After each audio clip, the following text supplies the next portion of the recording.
नमस्कार बंधुरा बृष्टि रान्नाघरे आपनादेरके स्वागत। काছে दूरे जे जेखान थेके आमार এই ভিডিওটি দেখছেন आशा करी सबाई भालो आছেন सुस्थ आছেন। साधारण किछु सब्जी दिएও जे सारा बछर आपनारा এই রেসিপিটা খেতে পারেন যেটা শরীরের কথা মাথায় রেখে এমন একটা হালকা রেসিপি শরীরটাকে হালকা রাখবে খেতে হবে দুর্ধর্ষ তার সাথে সাথে প্রয়োজনীয় সব জিনিস দিয়ে কিন্তু আজকে তৈরি করছি। কি কি নিচ্ছি আমি এখানে টমেটো নিয়ে নিচ্ছি, আমি এখানে বিটরুট নিয়ে নিচ্ছি, আলু নিয়ে নিচ্ছি, পেঁয়াজ নিয়ে নিচ্ছি। আপনারা কিন্তু এই রেসিপিটা অবশ্যই বাড়িতে তৈরি করুন। অবশ্যই ডালের পাশেও খেতে পারবেন, রুটি দিয়েও খেতে পারবেন, শুধু শুধুও খেতে পারবেন, তিন বেলায় খেতে পারবেন, ছেলে হোক বা মেয়ে সবাই খেতে পারবেন। যতবার রান্না করেছি ততবার সবাই প্রশংসা করেছে। সবার প্রথমে এর একটা আমি গুঁড়ো মশলা তৈরি করব, তার জন্য আমি এখানে একটুখানি ধনে দিয়ে দিলাম, একটুখানি জোয়ান আমি এর মধ্যে অ্যাড করলাম। তার সাথে সাথে আমি এখানে একটুখানি কাসুরি মেথি দিয়ে দিচ্ছি, যেটা সারা বছর আমরা পাবো। দুটো দারচিনির টুকরো দিয়ে দিলাম ছোট্ট ছোট্ট। এবার সব দিয়ে এটাকে ভালো করে নাড়াচাড়া করে একটু ভাজা ভাজা করে নেওয়ার পালা। কে বললো প্রতিদিনকার লাইফে এইভাবে আপনারা বিটটাকে ব্যবহার করতে পারবেন না? বিট খেতেও যেমন প্রয়োজন, তার সাথে সাথে বিটকে যদি আমরা এইভাবে রান্না করি তবেই তো সেটা সবাই মিলে খেতে পারবেন, তবেই তো সেটা এটার একটা আলাদা স্বাদ আপনারা পাবেন। এবং এমন নয় যে আপনারা খুব তেল মশলা ব্যবহার করছেন, হালকা তেল মশলা, কিন্তু জিনিসটাকে এইভাবে তৈরি করব যে সবার মুখে লেগে থাকবে। একদম সামান্য তেল দিয়ে তেলটা গরম হয়ে যাওয়ার পরে আমি এর মধ্যে পেঁয়াজ কেটেছি। পেঁয়াজটাকে এমনভাবে কেটেছি যেটা এই একেবারে বিটের মতো দেখতে হবে, একেবারে আলুর মতো হবে, মানে প্রত্যেকটা জিনিস একই সমানে তৈরি হবে। তো পেঁয়াজ কেটে আমি এই তেলের মধ্যে দিয়ে দিলাম, দিয়ে দেওয়ার পরে এটাকে ভাজা করে নেওয়ার পালা। সবার প্রথমে পেঁয়াজ দেব, পেঁয়াজটা একটুখানি নরম হবে, খুব বেশি নরম হবে না। তারপরে দেখুন একই রকমভাবে কেটে নেওয়া আলু আমি এর মধ্যে অ্যাড করব, দিয়ে এটাকেও ভালো করে নাড়াচাড়া করে একটুখানি ভাজা করে নিতে হবে।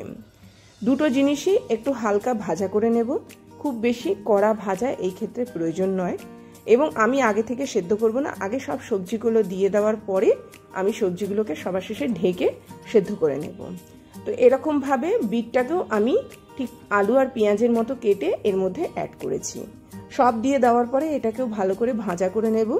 এটাকেও খুব সুন্দরভাবে কিন্তু আমরা একদম রেডি করে নেব।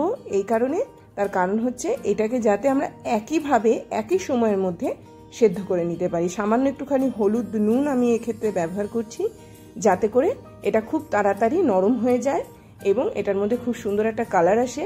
হলুদের গন্ধ যাতে এটা খাবারের সময় না পাই, সেই জন্য এটাকে ভালো করে নাড়াচাড়া করে নিচ্ছি। তো এটাকে ভালো করে নাড়াচাড়া করে নিয়ে এবার কিছুক্ষণ সময়ের জন্য এটা ঢেকে নেব। ঢেকে দেব ততক্ষণ পর্যন্ত যতক্ষণ না পর্যন্ত এটা ভালো করে সেদ্ধ না হয়।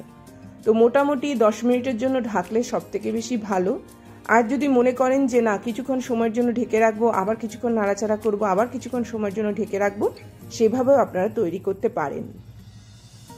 হলুদ যার জন্য আমি শুরুতে একদমই কম ব্যবহার করেছি, তার কারণ হচ্ছে বিটের রেসিপিতে বিটেরই নিজস্ব একটা কালার, যেটা পুরো কালারটাকে চেঞ্জ করে দেয়। সেই জন্য এই ক্ষেত্রে হলুদ খুব বেশি ব্যবহার করেও কোনো লাভ নেই। তো যাতে করে আমাদের সব জিনিসটাই একদম প্রাকৃতিক থাকে, ন্যাচারাল থাকে, সেই জন্য আমি এখানে সব কিছুই মশলা বলুন যাই বলুন একদম অন্যভাবে এর মধ্যে অ্যাড করছি।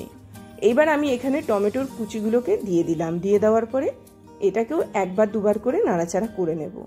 করে নেওয়ার পরে এবার এটাকেও কিছুক্ষণ সময়ের জন্য আপনারা ঢাকা দিয়ে রাখতে পারেন। ঢাকা দিয়ে রাখলে কি হবে, টমেটোর যে ভেতরে জুসি ব্যাপারটা আছে সেই জুসি ব্যাপারটা বেরিয়ে এসে বাকি সবজিটাকে কিন্তু একদম নরম করে দেবে। সেই জন্য আমি আরও কিছুক্ষণ সময়ের জন্য এটাকে ঢেকে রাখলাম।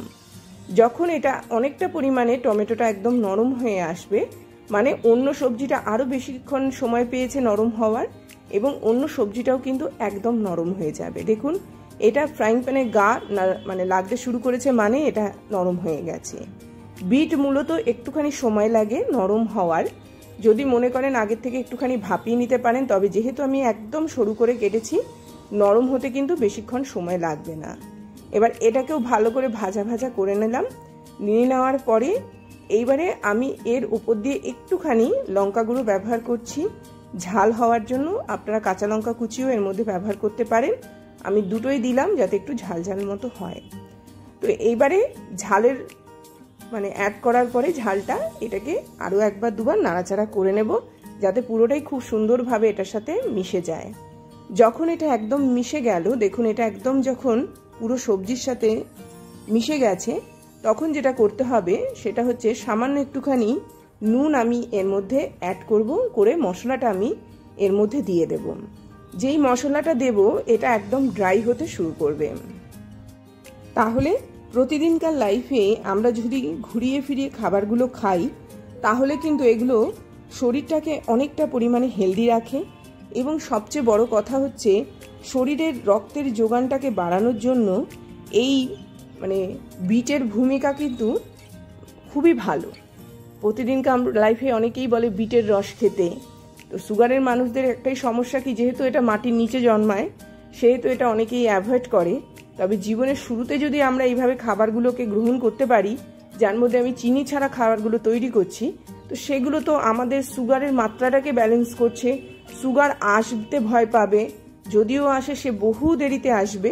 তো সবার শেষে আমি এর মধ্যে একটুখানি সুজি ব্যবহার করলাম। সুজি কি করবে, এর ভেতরে যতটা জল আছে পুরোটাকে ড্রাই করে নেবে। ড্রাই করে নিয়ে এবার এটাকে একটা সেট তৈরি করবে। এবার এটাকে খেতে আপনাদের সব থেকে বেশি ভালো লাগবে।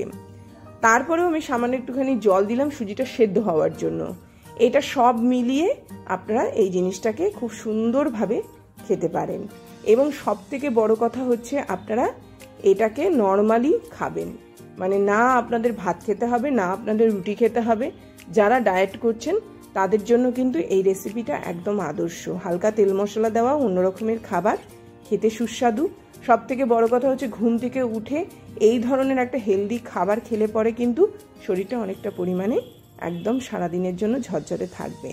যাদের ব্যথা বেদনার প্রবলেম আছে তারা এই ধরনের খাবারগুলো খেলে পরে বেশি ভালো লাগবে। সবার শেষে আমি একটুখানি পনির অ্যাড করলাম। আপনারা ছানা দিয়েও তৈরি করতে পারেন, কিন্তু যেটাই করবেন না কেন পনির অথবা ছানাটা অবশ্যই আপনারা এই ক্ষেত্রে ব্যবহার করবেন। ভালোভাবে জিনিসটাকে নাড়াচাড়া করে নেওয়ার পরে আমি কিছুক্ষণ সময়ের জন্য এটাকে ছেড়ে দেব, যাতে এটা খুব সুন্দরভাবে সেট হয়, খেতেও ভালো লাগে, সুস্বাদু।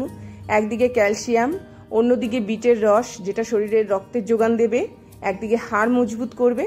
তো যা যা জিনিস আমি এর মধ্যে ব্যবহার করলাম, সকালবেলা ঘুম থেকে উঠে যদি এক বাটি আমরা খেতে পারি তাতেই কিন্তু আপনার সারাদিনের যেটা প্রয়োজনীয় জিনিস, যেটা শরীরকে শক্তি যোগাবে, যেটা আপনাদের অবশ্যই খাওয়ার জন্য এবং ছোট থেকে বড় সবাই খেতে পারবেন এমন একটা রেসিপি পরিবেশন করলাম একদম সাধারণভাবে। এই বলে আজকের মতো বিদায় নেব। আবার আসবো একটা খুব সুন্দর ভিডিও নিয়ে। ততক্ষণ সবাই ভালো থাকবেন, সুস্থ থাকবেন, দেখতে থাকবেন বৃষ্টির রান্নাঘরে। অবশ্যই চ্যানেলটির পাশে থাকবেন, অবশ্যই চ্যানেলটিকে সাবস্ক্রাইব করবেন, নোটিফিকেশন পাওয়ার জন্য বেল আইকনকে প্রেস করবেন। এই রেসিপিগুলো বেশি বেশি করে খাবেন। কেমন আছেন অবশ্যই আমাকে জানাবেন, এবং অবশ্যই এক বাটি এটা খাবার পরে আপনাদের যদি মনে হয় আর কোনো কিছুই খাবেন না, তাতেই ভালো থাকবেন।